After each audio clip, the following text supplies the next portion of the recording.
Depuis les résultats du second tour des législatives, les téléphones des députés n'arrêtent pas de sonner dans tous les sens.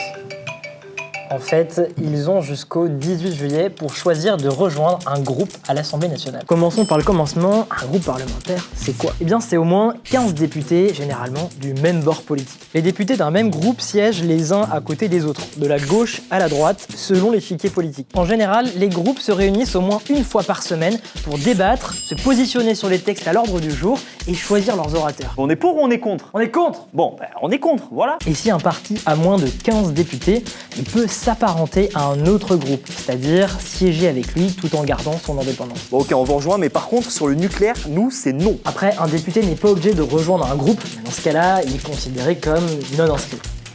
Bon, par contre, on n'a pas beaucoup de pouvoir. Ben oui, si les députés se regroupent, c'est justement pour avoir plus de poids politique. L'idée, c'est de peser plus dans les débats et dans le fonctionnement de l'Assemblée nationale. Plus le groupe est important, plus il a de temps de parole, 5 à 10 minutes en fonction du texte et de sa taille. Plus il a de collaborateurs, de bureaux, de salles de réunion.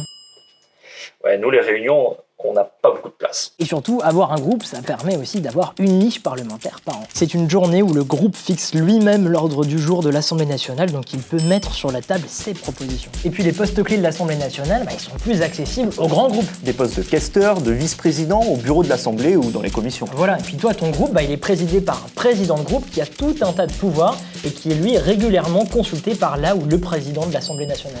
Fin des tractations le 18 juillet. À cette date, chacun aura dû rejoindre ou non un groupe pour participer à la toute première séance de l'Assemblée et élire une ou un président de l'Assemblée nationale. Avant le 18 juillet aussi, les groupes devront se prononcer s'ils sont dans la majorité ou dans l'opposition. Et là, grand bazar, parce que si on ne sait toujours pas qui est dans le gouvernement, difficile de se prononcer pour ou contre.